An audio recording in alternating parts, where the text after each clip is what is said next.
ఒక అడవిలో బలమైన ఏనుగు ఉండేది. దాని పేరు గజరాజు. గజరాజు తన బలం గురించి చాలా గర్వంగా ఉండేది.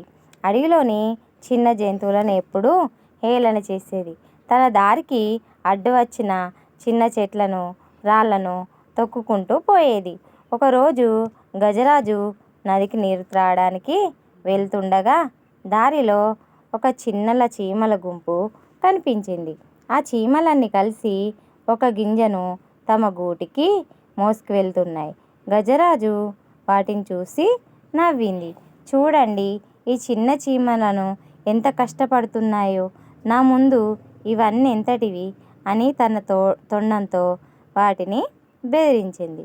ఆ చీమల గుంపులో రాణి చీమ ముందుకు వచ్చింది.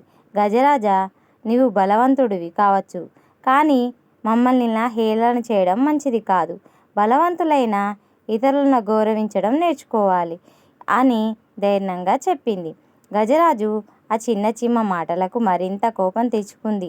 తన కాలుతో ఆ చీమల గుంపు దగ్గర నేలను గట్టిగా తన్నింది.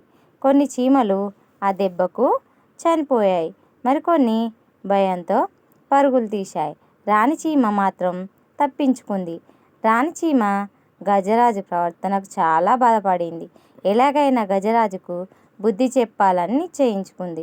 కొన్ని రోజుల తర్వాత గజరాజు ఒక పెద్ద చెట్టు కింద నిద్రపోతూ ఉంది. అప్పుడు రాణి చీమ తన స్నేహితులందరినీ పిలిచింది. వారంతా కలిసి గజరాజు దగ్గరికి వెళ్ళారు. రాణి చీమ గజరాజు చెవిలోకి మెల్లగా దూరింది. మిగిలిన చీమలన్నీ గజరాజు తొండం, కళ్ళు మరియు ఇతర సున్నితమైన ప్రదేశాలకి ప్రవేశించాయి. అప్పుడు అన్ని చీమలు ఒకేసారి గట్టిగా కుట్టడం మొదలుపెట్టాయి. గజరాజు ఒక్కసారిగా నిద్ర నుండి లేచింది. భరించలేని నొప్పితో అది విలవిలలాడింది.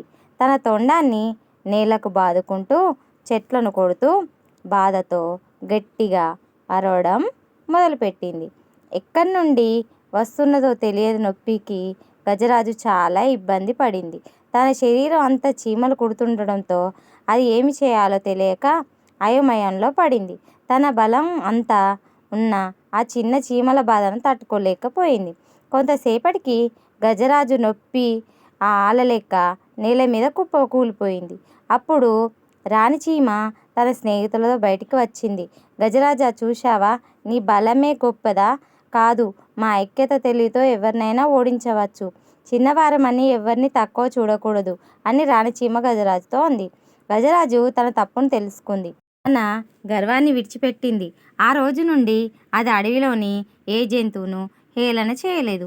అందరినీ గౌరవంగా చూడడం మొదలుపెట్టింది. ఈ కథలో నీతి ఏమిటంటే ఎప్పుడూ గర్వపడకూడదు. బలవంతులమైనా సరే చిన్నవారిని కూడా గౌరవించాలి. ఐక్యతతో ఏదైనా సాధించవచ్చు. ఈ వీడియో చూసినందుకు ధన్యవాదాలు. ఈ వీడియో నచ్చినట్లయితే సబ్స్క్రైబ్ చేయండి.